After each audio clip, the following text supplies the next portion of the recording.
नमस्कार दोस्तों।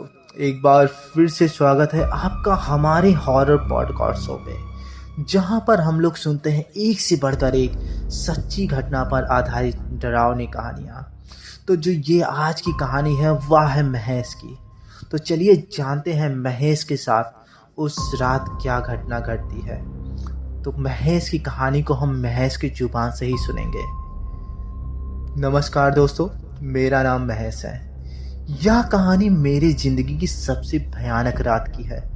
मैं एक साधारण व्यक्ति हूँ जो हमेशा की तरह अपने काम से लौटकर घर जाने की कोशिश कर रहा था। यह रात मेरे लिए किसी डरावने फिल्म के दृश्य से कम नहीं थी। उस दिन ऑफिस में काम ज़्यादा था, दिसंबर का महीना था और ठंड अपने चरम पर थी। मुझे रात के करीब 9 बजे ऑफिस से निकलना पड़ा। मेरा गांव शहर से लगभग 50 किलोमीटर दूर था। गांव पहुंचने के लिए मुझे एक लोकल बस पकड़नी थी। मैं बस स्टैंड पर पहुंचा, लेकिन वहां अजीब सन्नाटा छाया हुआ था। शायद ठंड के कारण लोग जल्दी चले गए थे। कुछ देर इंतजार करने के बाद मैंने एक पुरानी जर्जर सी बस को अपनी ओर आते देखा। बस के बाहर के हिस्से पर धूल जमी हुई थी और उसकी लाइट्स मंद मंद जल रही थी। ड्राइवर ने गाड़ी मेरे पास रोकी और मुझे अंदर आने का इशारा किया। बस लगभग खाली थी, सिर्फ 4-5 यात्री बैठे हुए थे और वे गुमसुम और चुपचाप थे। मैंने अपना टिकट लिया और बस की सबसे पीछे की सीट पर जाकर बैठ गया। अब बस चल पड़ी। ठंड और रात का अंधेरा माहौल को और भयानक बना रहा था। रास्ते में दूर दूर तक कोई रोशनी नहीं नजर आ रही थी। बस के अंदर हल्की खड़खड़ाहट और बाहर की हवाओं की सीटी मेरे दिल में डर के बीज बो रही थी। रास्ते में एक जगह बस रुकी। बाहर अंधेरा और कोहरा इतना गहरा था कि कुछ भी साफ नहीं दिख रहा था। बस में एक महिला चढ़ी। उसकी साड़ी मैली और गीली लग रही थी और उसके लंबे बाल चेहरे पर बिखरे हुए थे। उसने सिर झुकाकर बस में प्रवेश किया और मुझसे कुछ सीट आगे बैठ गई। मुझे अजीब सा लगा क्योंकि वह पूरे रास्ते बस के किसी यात्री से बात नहीं कर रही थी। बस की खिड़की से बाहर झांकते हुए वह कुछ बड़बड़ा रही थी। मैंने सोचा कि शायद वह किसी परेशानी में हो, लेकिन जब मैंने ध्यान से सुना तो वह जिस भाषा में बोल रही थी वह मुझे समझ ही नहीं आ रही थी। उसकी बड़बड़ाहट का लहजा ऐसा था कि मानो वह किसी से लड़ रही हो। कुछ समय बाद ड्राइवर ने अचानक बस रोक दी और कहा, गाड़ी खराब हो गई है, इसे ठीक करने में समय लगेगा। मैंने खिड़की से देखा कि हम एक सुनसान सड़क पर खड़े थे। दोनों ओर घने पेड़ और झाड़ियां थीं। आसपास कोई घर या इंसान का नामो निशान नहीं था। ड्राइवर बस से उतरकर इंजन की जांच करने लगा। इतने में एक और आदमी बस में चढ़ा। उसकी शक्ल बहुत अजीब थी। वह लंबा, पतला और थोड़ा झुका हुआ था। उसने काले कपड़े पहने हुए थे और उसकी आंखें इतनी गहरी थी कि जैसे उसमें कोई रोशनी ही ना हो। वह आदमी बस में चढ़ते ही मेरी ओर देखता रहा। उसकी घूरती निगाहें मेरे रोंगटे खड़े कर रही थी। वह धीरे धीरे मेरी सीट के पास आया और बिना कुछ कहे मेरे बगल में बैठ गया। उसकी सांसों की आवाज़ भारी और ठंडी थी। मैंने डर को छुपाने की कोशिश करते हुए पूछा, क्या आप गांव जा रहे हैं? उसने कोई जवाब नहीं दिया, बस उसकी आंखें मुझ पर टिकी रहीं। कुछ देर बाद ड्राइवर ने कहा कि बस ठीक हो गई है, लेकिन जैसे ही बस ने चलना शुरू किया उसकी लाइटें बुझ गई। अब बस पूरी तरह अंधेरे में थी, केवल सड़क पर चांदनी की हल्की रोशनी थी। अचानक बस के अंदर से अजीब अजीब सी आवाज़ें आने लगी, किसी के हंसने की आवाज़, किसी के रोने की आवाज़, और कभी कभी तो ऐसा लगता जैसे किसी ने मेरा नाम पुकारा हो। मैंने तुरंत पीछे मुड़कर देखा, लेकिन वहाँ कोई नहीं था। महिला जो पहले ही अजीब थी, अब उसने अपने सिर को पीछे की ओर घुमाकर मेरी तरफ देख रही थी। उसकी आंखें बड़ी बड़ी और पूरी सफ़ेद हो गई थी। उसने धीरे धीरे कहा, तुम क्यों आए हो यहाँ? लौट जाओ। मैं पूरी तरह से अब डर चुका था। मैंने ड्राइवर से कहा, भाई बस रोको, मुझे यहाँ नहीं जाना है। लेकिन ड्राइवर ने भी मेरी बात को अनसुनी कर दिया और बस चलाता रहा।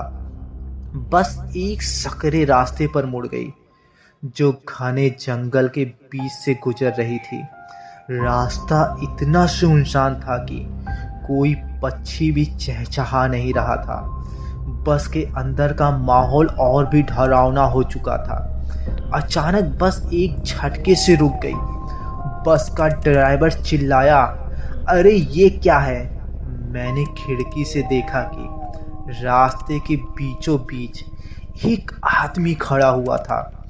वह बस को अपने हाथ से रोकने की कोशिश कर रहा था। उस आदमी की शक्ल साफ साफ नजर नहीं आ रही थी, लेकिन उसका शरीर अजीब तरीके से मुड़ा हुआ था, जैसे उसकी हड्डियां टूट गई हों। इस रात ने मेरी हिम्मत और सहन शक्ति की परीक्षा ली, लेकिन यह सिर्फ एक शुरुआत थी। जंगल रहस्यमय यात्री और इस बस की कहानी मेरे दिल के लिए बहुत ही घातक और भयंकर बनती जा रही थी। अब उस अजीब आदमी को देखकर ड्राइवर ने बस को तेजी से पीछे लेने की कोशिश की, लेकिन बस का इंजन वहीं रुक गया। वह आदमी धीरे धीरे बस की ओर बढ़ने लगा। उसकी चाल सामान्य नहीं थी। वह एक पैर घसीटता हुआ चल रहा था और उसकी हरकतें इंसानों से ज़्यादा किसी जानवर की तरह लग रही थी। बस में मौजूद अन्य यात्री भी अब घबरा चुके थे। महिला जो पहले खिड़की से बाहर देख रही थी, अचानक खड़ी हो गई और जोर से चीखने लगी, वह आ गया, उसे अंदर मत आने देना। उसकी चीख सुनकर बस का माहौल और भी भयानक हो गया। ड्राइवर ने कोशिश की, लेकिन बस का इंजन चालू ही नहीं हो रहा था। मैं अपनी जगह से खड़ा होकर खिड़की से देखने लगा। वह आदमी बस के एकदम करीब आ चुका था। उसके चेहरे पर भयानक कट के निशान थे और उसकी आंखें गहरी काली थीं। जैसे ही वह बस के दरवाजे तक पहुंचा, वह अचानक गायब हो गया। बस के दरवाजे के पास खड़े कंडक्टर ने घबराकर दरवाज़ा बंद कर दिया। अंदर सब लोग डरे हुए एक दूसरे को देख रहे थे। कोई नहीं समझ पा रहा था कि अभी जो हुआ वह असली था या सिर्फ हमारी आंखों का धोखा। तभी बस के अंदर से किसी के कदमों की आवाज़ आने लगी। ऐसा लगा जैसे कोई भारी बूट पहने हुए बस के अंदर धीरे धीरे चल रहा हो। लेकिन जब मैंने इधर उधर देखा तो कोई भी दिखाई नहीं दिया। महिला जो पहले ही अजीब हरकतें कर रही थी, अब जोर जोर से रोने लगी। उसने कहा, हम सब मारे जाएंगे, वह यहाँ से हमें ले जाने आया है। इधर ड्राइवर और कंडक्टर दोनों घबराए हुए थे। उन्होंने बस के अंदरूनी हिस्से की जांच करने की कोशिश की, लेकिन कुछ भी संदिग्ध नजर नहीं आया। कुछ देर की कोशिश के बाद ड्राइवर ने किसी तरह बस का इंजन चालू किया, लेकिन बस अब जिस रास्ते पर चल रही थी वह रास्ता पहले से ज़्यादा डरावना और सुनसान हो चुका था। घने पेड़ जिसकी शाखाएं बस की छत से टकरा रही थीं और एक अजीब तरह की खड़खड़ाहट की आवाज़ पैदा कर रही थी। बस के अंदर सन्नाटा छा गया था। सब यात्री चुपचाप बैठे थे, लेकिन उनके चेहरे पर डर साफ झलक रहा था। मुझे भी लगने लगा था कि इस रास्ते पर कुछ ठीक नहीं है। तभी अचानक बस की खिड़कियों पर किसी ने जोर से दस्तक दी। मैं चौंक कर पीछे मुड़ा, लेकिन वहां कोई नहीं था। तभी ड्राइवर ने जोर से चिल्लाते हुए बस रोक दी। उसने कहा, मुझे नहीं पता यह रास्ता कहाँ ले जा रहा है। यह पहले कभी नहीं देखा मैंने इस रास्ते को। ड्राइवर ने बस से उतरने की कोशिश की ताकि उसे रास्ते का एहसास हो सके और वह जान सके कि हम लोग कहाँ जा रहे हैं, लेकिन कंडक्टर ने उसे रोक दिया। इस समय बाहर जाने में खतरा है, उसने ऐसा एक भारी स्वर में कहा। बाहर सिर्फ और सिर्फ घुप अंधेरा था और बीच बीच में कोई अजीब सी आवाज़ें भी सुनाई दे रही थीं। कभी कभी उल्लुओं की आवाज़ें एकदम स्पष्ट हो रही थी मेरे कानों में। तभी बस की खिड़कियों पर अंधेरे में कई परछाइयाँ दिखने लगी। वे बस के इर्द गिर्द घूम रही थीं। यह किसी इंसान की परछाइयाँ नहीं लग रही थीं। उनका आकार और गति बिल्कुल असामान्य था। मैंने खिड़की से एक बार फिर हिम्मत करके झांकने की कोशिश की, लेकिन जैसे ही मैंने बाहर देखा, एक भयानक चेहरा मेरी ओर झपट पड़ा। मैंने पीछे की ओर गिर पड़ा और मेरे दिल की धड़कनें बहुत तेज हो गई थीं। ड्राइवर ने घबराकर बस को फिर से चालू किया और तेज गति से आगे बढ़ा दिया, लेकिन जितना हम आगे बढ़ते गए रास्ता और भी अजीब होता गया। ऐसा लग रहा था जैसे हम कहीं फंस गए हों। तभी बस के अंदर की लाइट अचानक तेज हो गई, फिर बुझ गई। पूरी बस अंधेरे में डूब गई। चारों ओर से यात्रियों की चीखें आने लगीं। किसी ने मुझे पकड़ने की कोशिश की। मैं घबरा कर चिल्लाया, लेकिन मेरी आवाज़ मेरे गले में ही अटक गई। इस अजीब सी रात में जो कुछ भी हो रहा था वह सिर्फ डरावना नहीं था, बल्कि मेरी जिंदगी का सबसे बड़ा संघर्ष था। मैं इसे समझने की कोशिश कर रहा था, लेकिन मुझे कुछ भी समझ नहीं आ रहा था। कोई भी तर्क इन सब घटनाओं को सिद्ध नहीं कर पा रहा था। अब बस घने जंगल के अजीब से रास्ते से चल रही थी। वह रास्ता कहीं खत्म होता ही नहीं दिख रहा था। खिड़कियों के बाहर अंधेरा इतना गहरा था कि पेड़ और झाड़ियां भी परछाई बनकर रह गई थी। बस के अंदर सन्नाटा और डर का माहौल पूरी तरह से फैल चुका था। मैं अपने हाथों को आपस में मसल रहा था। ठंड बढ़ती जा रही थी और हर किसी की सांसों से भाप निकलती दिखाई दे रही थी। अचानक ड्राइवर चिल्लाते हुए कहा, रास्ता खत्म हो गया है, मुझे कुछ भी आगे अब नहीं दिख रहा है। हम एक खुले स्थान पर आ गए थे। चारों ओर घना कोहरा था। ऐसा लग रहा था जैसे हम किसी खाली मैदान में खड़े हों। बस के इंजन से हल्की आवाज़ आ रही थी, लेकिन वह मैदान ऐसा लग रहा था जैसे उसमें जीवन का नामो निशान नहीं था। ड्राइवर ने हिम्मत करके बस से बाहर झांक कर देखा। उसने कहा, यहाँ तो कुछ भी नहीं है, न सड़क न कोई संकेत। यह जगह मेरे लिए बिल्कुल अनजान है। मैंने इस जगह को कभी भी नहीं देखा। तभी बस के अंदर बैठे काले कपड़े वाला आदमी खड़ा होता है और धीमे स्वर में कहता है, अब तुम्हारे पास बचने का कोई रास्ता नहीं है। यह जगह सिर्फ उन्हीं की है जिन्हें मौत ने बुलाया होता है। उसकी यह भारी आवाज सुनकर बस के सभी यात्री डर के मारे कांपने लगे। महिला जो पहले से अजीब हरकतें कर रही थी, अब उसने अपने बाल खींचते हुए जोर जोर से चिल्लाने लगी। तुम सबने उसे गुस्सा दिला दिया है। वह अब आएगा, वह हमें ले जाएगा। तभी बस के अंदर एक अजीब घटना घटती है। खिड़कियों से बाहर झांकने पर कुछ परछाइयां दौड़ती हुई दिखाई दी। वे परछाइयां मानो हमारी ओर बढ़ रही थीं। अचानक बस की खिड़कियों पर जोर जोर से दस्तक होने लगी। ऐसा लग रहा था जैसे बाहर से कोई अंदर आने की कोशिश कर रहा हो। ड्राइवर और बस कंडक्टर ने घबराकर खिड़कियों को कसकर बंद कर दिया, लेकिन उस दस्तक की आवाज़ें और तेज हो गई।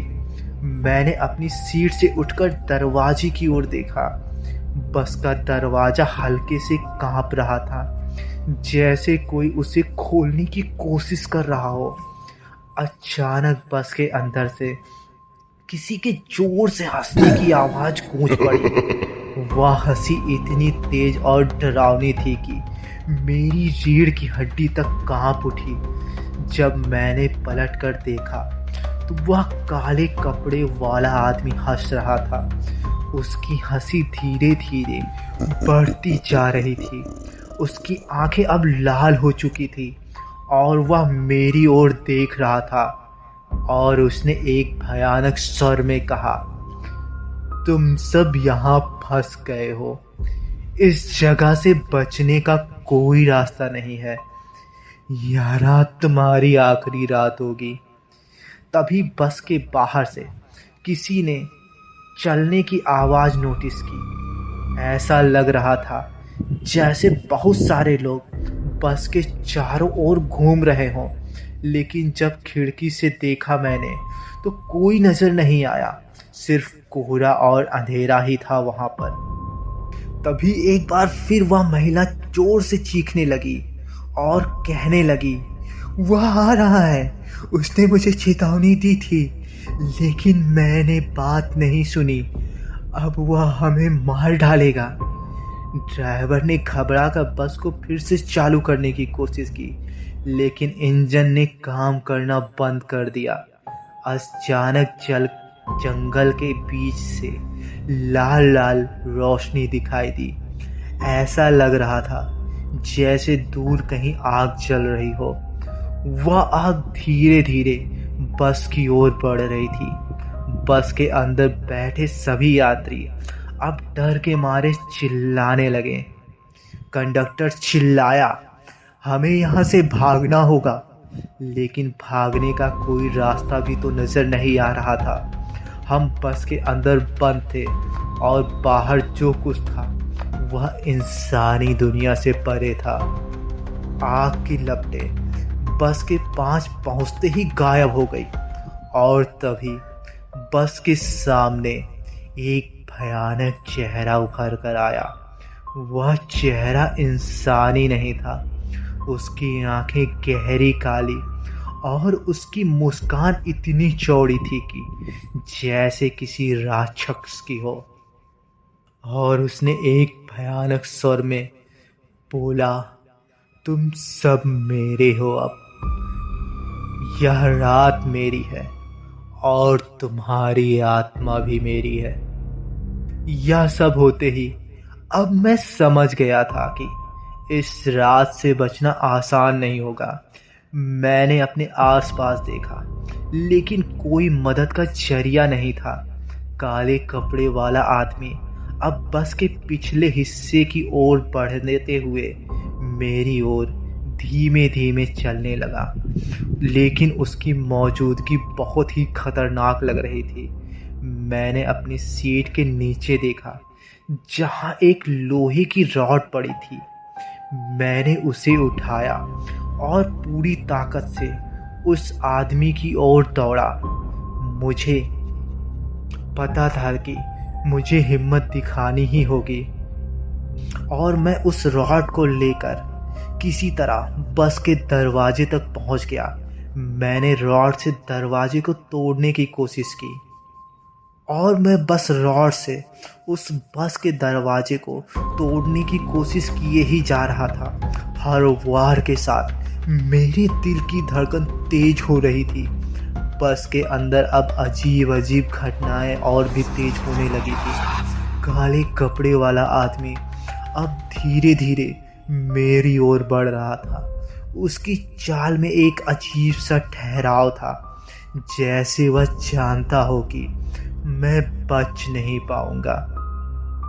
तभी वह आदमी एक भयानक स्वर में कहता है, तुम भाग नहीं सकते। उसकी आवाज़ इतनी गूंजदार थी कि ऐसा लगा जैसे पूरी बस में गूंज रही हो। डर और घबराहट के बीच मैंने एक जोरदार वार किया और दरवाजे का लॉक टूट गया। मैंने दरवाज़ा खोला और बाहर कूद पड़ा। ठंडी ज़मीन पर गिरते ही मेरे घुटने में चोट लग गई, लेकिन मुझे इसकी परवाह नहीं थी। मैंने पीछे मुड़कर देखा। बस के अंदर के लोग अब अजीब तरह से बर्ताव कर रहे थे। उनके चेहरे खाली और डरावने हो चुके थे, मानो उनकी आत्मा किसी ने खींच ली हो। अब मैं भागने की कोशिश की, लेकिन चारों ओर घना कोहरा और अंधेरा था। मुझे नहीं पता था कि मैं किस दिशा में जा रहा हूँ। बस की रोशनी अब मंद हो चुकी थी और उसमें से किसी के चिल्लाने की आवाज़ आ रही थी। भागते भागते मैंने जंगल के बीच एक पगडंडी देखी। मैंने उस रास्ते पर चलने का फैसला किया। मेरी सांसें बहुत तेज हो रही थीं और हर कदम पर ऐसा लग रहा था कि कोई मुझे पीछे की ओर खींच रहा है। तभी मुझे पीछे से किसी के हंसने की आवाज़ बहुत साफ सुनाई देती है। वह वही काले कपड़े वाला आदमी था। उसकी हंसी जंगल में गूंज रही थी और उसने कहा, तुम जितना भी भागोगे उतना ही फंसोगे। तुम्हारी आत्मा भी मेरी ही होगी। पगडंडी के अंत में मैं एक खाली मैदान पहुंचा। वहां अजीब सी आग की लपटें हवा में तैर रही थी। ऐसा लग रहा था जैसे वे लपटें किसी इंसानी आकृति में बदलने की कोशिश कर रही हों। मैंने वहां रुकने का फैसला किया। मेरे पास अब दो ही विकल्प थे, या तो मैं इस आग और अंधेरे का सामना करूं या वापस बस की ओर भाग जाऊं। तभी आग की लपटों के बीच से वही भूतिया चेहरा प्रकट हुआ। उसकी आंखें अब जल रही थी और उसने मुझसे कहा, यह रात तुम्हारी आखिरी रात होगी। मैंने अपनी पूरी हिम्मत जुटाई और लोहे की राड को कसकर पकड़ लिया। मैंने सोचा, अगर आज मरना है तो मैं लड़ते हुए मरूंगा। भूतिया चेहरा धीरे धीरे मेरी ओर बढ़ने लगा। उसकी हरकतें बहुत डरावनी थीं, लेकिन मैंने अपनी आंखें बंद की और पूरी ताकत से उस पर हमला किया। पहला वार, दूसरा वार और फिर तीसरा वार।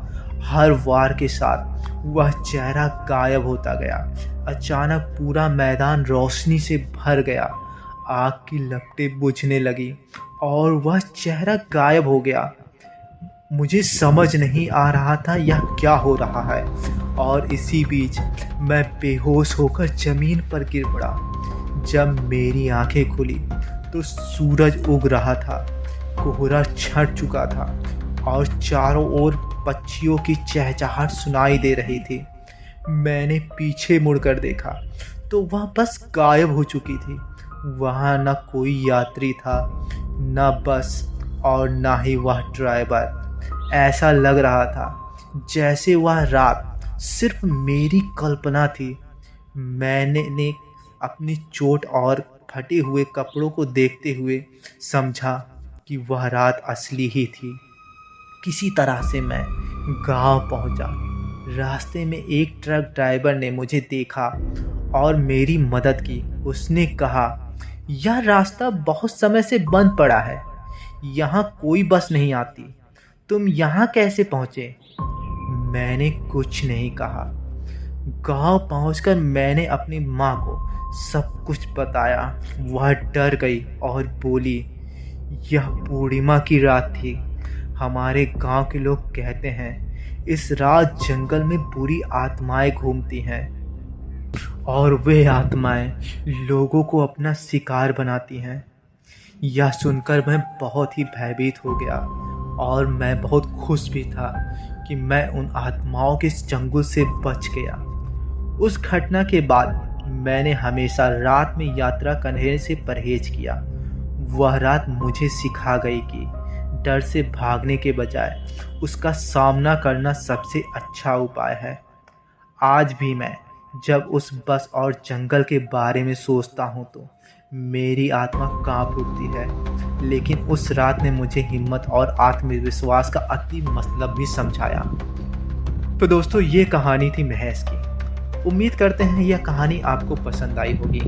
अगर कहानी पसंद आए तो प्लीज़ वीडियो में कमेंट करना ना भूलें और लाइक ज़रूर करें। साथ में ज़रूर मुझे बताएं कि आप मेरे वीडियो को किस शहर से देख रहे हैं। फिलहाल वीडियो पूरा सुनने के लिए आपका बहुत बहुत धन्यवाद।